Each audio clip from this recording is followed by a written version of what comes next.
Hello, હું HK. Barad cooking ચેનલમાંથી બોલું છું.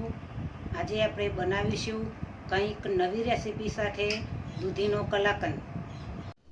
દૂધી છે, તાજી એવી મસ્ત દૂધી લીધી છે. દૂધીનો કલાકંદ બનાવવાનો છે. તો હવે તેને સાલ ઉતારીશું. સાલ ઉતારીને કટિંગ કરીશું. તેના ટુકડા કરવાના છે.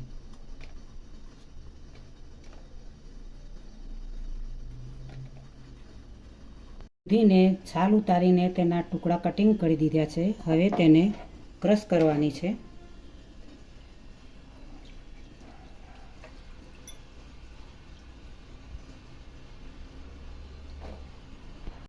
હવે તેને ક્રશ કરી દઈશું મિક્સર જારમાં. પાણી વેડવાનું નથી, પાણી વગર ક્રશ કરવાની છે. દૂધીને આ રીતે ક્રશ કરી દીધી છે.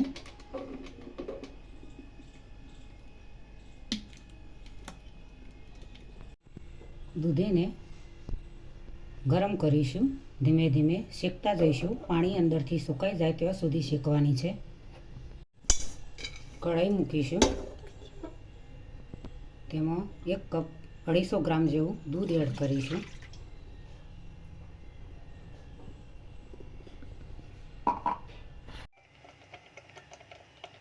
અઢીસો ગ્રામ દૂધ લીધું હતું, તેને ચોથા ભાગની ખોડ લેવાની છે. હવે તેને ગરમ થવા દઈશું. દૂધીને પણ હલાવતા જઈશું, દૂધને પણ હલાવતા જઈશું અને બરાબર શેકાવા દઈશું. પાણી શેકાઈ જાય ત્યાં સુધી દૂધીને થવા દેવાની છે. ત્યાં દૂધ પણ હલાવતા જઈશું. 2 ચમચી મિલ્ક પાવડર લઈશું. કપમાં પાણી લીધી છે ચોથા ભાગનું. મિક્સ કરી દઈશું. મિલ્ક પાવડર પાણી સાથે ચોથા ભાગનું પાણી લીધું હતું, તેના સાથે મિક્સ કરીને હવે દૂધના મિશ્રણમાં એડ કરીશું.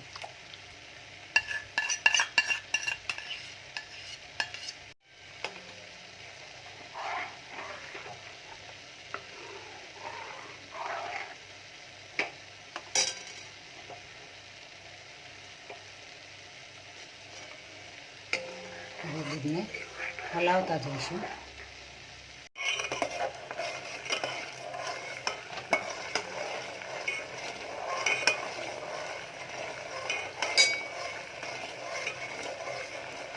તે એકદમ પાણી સુકાઈ જવું જોઈએ, બળી જવું જોઈએ.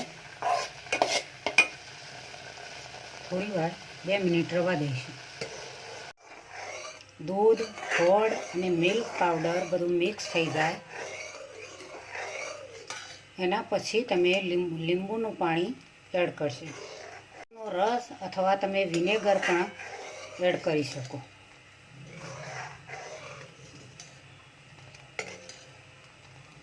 હવે આને થોડું ઘટ થવા દેવાનું છે.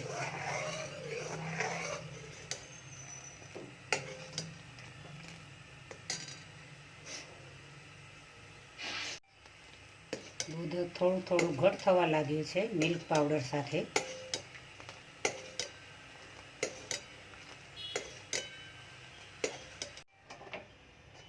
હવે દૂધ પણ વધારે ઘટ થઈ ગયું છે થોડું.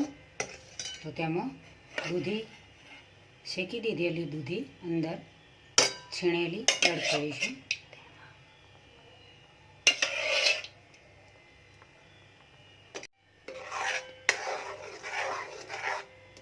દૂધ સાથે દૂધીનું મિશ્રણ મિક્સ કરી દીધું છે. હવે ધીમા ગેસ પર શેકાવા દઈશું.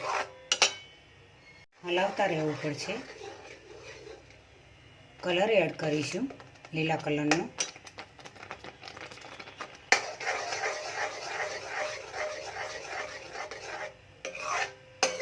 ઇલાયચી પાવડર એડ કરીશું.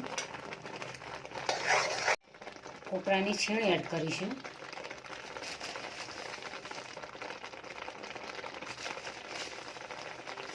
ત્રણ ચમચી.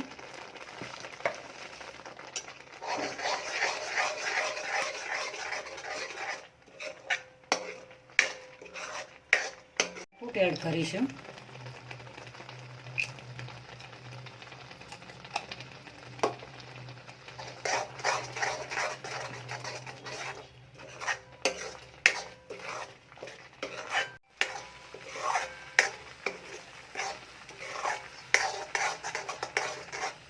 સરસ એવો મસ્ત એવો દૂધીનો કલાકંદ તૈયાર થઈ રહ્યો છે.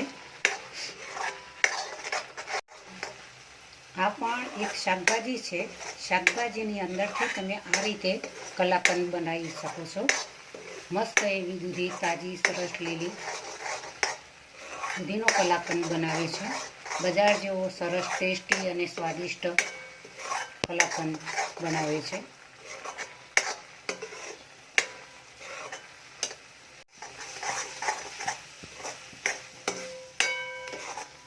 કલાકંદ તૈયાર થઈ દૂધીનો કલાકંદ સરસ એવો મસ્ત તૈયાર થઈ ગયો છે.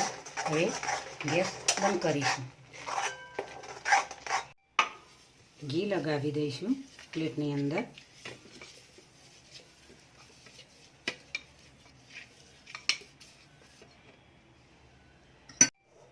દૂધીનો કલાકંદ તૈયાર થઈ ગયો છે. પ્લેટની અંદર સર્વ કરીશું.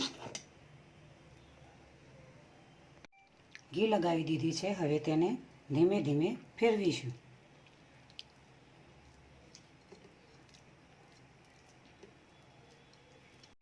હવે કોપરાની છોય થોડી એડ કરીશું. ગાર્નિશિંગ માટે ડ્રાયફ્રૂટ એડ કરીશું.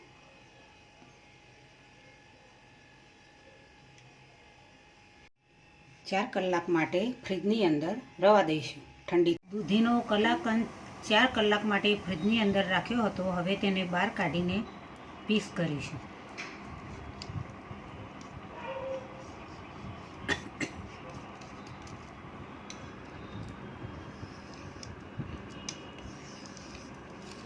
તમારા મોઢામાં સરસ એવો મીઠો સ્વાદ લાવી દે એવી ટેસ્ટી અને સ્વાદિષ્ટ મીઠાઈ બની છે.